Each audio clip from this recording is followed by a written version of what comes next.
ఇది వరంగల్లో అక్రమ కట్టడాల కూల్చివేత. మొన్న హనుమకొండలో, నిన్న వరంగల్ చౌరస్తాలో ఫుట్పాత్ రోడ్ల ఆక్రమణలపై ఆఫీసర్ల స్పెషల్ డ్రైవ్. బడా షాపింగ్ మాల్స్ బిల్డింగులు వేటిని వదలట్లే. నిమిషాల్లో నిర్మాణాలను నేలమట్టం చేస్తున్న బుల్డోజర్లు. Very good. గతంలో రాజకీయ జోక్యంతో ముందుకు కదలని ఆఫీసర్లు. ప్రస్తుతం రూల్ ప్రకారం వెళ్తున్న జీడబ్ల్యూఎంసీ సిబ్బంది. అయితే ఇప్పుడు ఈ బిల్డింగ్ ఇక్కడ ఇది ఒక్కరోజైన బిల్డింగ్ అనే ఈ బిల్డింగ్ ఉన్నలే, ఇది కూలగొడుతున్నారు. ఈ బిల్డింగ్ కట్టాలంటే ఇదంతా స్ట్రక్చర్ కావడానికి ఎన్ని సంవత్సరాలు బట్టి ఉంటుంది? సోద్యం చూసిన ఆఫీసర్లకు సిగ్గు షీములు ఎత్తున్నదా? మీకు ఒంట్లో రక్తం ఉన్నదా? అన్నం తింటాలా, గడ్డి తింటాలా? సోద్యం చూసిన వాళ్ళకు డబ్బులు తీసుకొని ప్రజాప్రతినిధులు చెప్తే మీరు డబ్బులు తీసుకొని అన్నం తినండి, గడ్డి తినకండి. నేనైతే గడ్డి అంటానా, కామెంట్ పెట్టిలో ఇంకా వేరే అంటారు. సిగ్గుండాలే. డబ్బులు తీసుకొని పర్మిషన్, అసలు అనుమతులు లేకుండా ఎన్ని బిల్డింగులు కట్టిళ్ళు? ఇది వరంగల్, గ్రేటర్ వరంగల్ మున్సిపల్ కార్పొరేషన్లో జరిగేంత దందా ఇంకెక్కడ జరగదు. పైసలు ఇస్తే కాంట్రాక్ట్ ఉద్యోగాలు, లేకపోతే ఏజెన్సీ ఉద్యోగాలు, పైసలు ఇస్తేనే చాలా ఉన్నాయి. వీళ్ళై లాస్ట్కు వీళ్ళు ఆ చెత్తతో వచ్చే స్వచ్ఛ భారత్ ఆటోలను కూడా వదిలిపెట్టలే. స్వచ్ఛ భారత్ ఆటోలు అన్నటోళ్ళు వాళ్ళ ఆటో డ్రైవర్లు వాళ్ళు నడిపితే వాళ్ళకు సెల్ఫ్ ఎంప్లాయ్మెంట్ కింద కేంద్ర ప్రభుత్వం ఇస్తుంది. అటువంటి ఏం చేసినంటే కేంద్ర ప్రభుత్వం ఇచ్చే ఈ ఆటోలను కొంతమంది కార్పొరేటర్లు తీసుకున్న సంఘటనలు ఉన్నాయి. మరి వీటి మీద ఏమన్నా చర్యలు తీసుకున్నారా మీరు? చర్యలు తీసుకోలే. 4 రోజులైతే greater Warangal municipal corporation mayor మీద అవిశ్వాస తీర్మానం జరుగుతుంది. మీరు చూడండి, ప్రవేశపెడతారు. ఇక్కడ ఇక బీఆర్ఎస్ పార్టీకి సంబంధించిన మేయర్ ఉండరు, కాంగ్రెస్ పార్టీకి సంబంధించిన వాళ్ళు రాబోతాను. ఇది నేను జోసి అని చెప్పట్లేదు, జరిగేది అదే. ఇది చూడండి, ఇది ఇలా పోయి కూలగొడతా అండి. కట్టేటప్పుడు ఏం బీకినావు? సిగ్గు లేదా నీకు? అధికారులను ప్రశ్నిస్తా ఉన్నా, సిగ్గుందా అని అంటున్నా.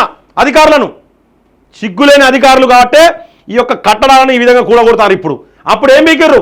ఫస్ట్ అధికారులను లోపల దూకాలి, లోపల అండమాన్ నికోబార్ జైలు వేయాలి. ఈ సోద్యం చూసిన అధికారులను ఎవరెవరు మానిటరింగ్ చేసిండు, ఎవరు పర్మిషన్ ఇచ్చిండో, ఇంత బిల్డింగ్ ఇంత పెద్దగా అయ్యేదాకా ఎందుకు చూసినాడు? ఎందుకంత పెద్దగా అయ్యేదాకా చూసిరు? ఎందుకు కూలగొడతారు? కీలు బొమ్మలు మీరు ప్రజాప్రతినిధుల చేతిలో కీలు బొమ్మలు. కూసోమంటే కూసాలా, నిలబడమంటే నిలబడాలి. సిగ్గనిపించాలి. తినేది అన్నం అయితే ఇట్లా చేయకండి. మీరు కూలగొట్టింది మంచి పనే. ఈ బిల్డింగ్ ఎవరో కాదు, ఓ బీఆర్ఎస్ ఈ బిల్డింగ్ ఓనరు ఒక ఆయనే, దాంట్లో కిరాయి ఉన్నాయనే ఈ టీఆర్ఎస్కు పైసలు మూసేది. ఎవిడెన్స్ కావాలని చెప్పారు, నేను ఇస్తా.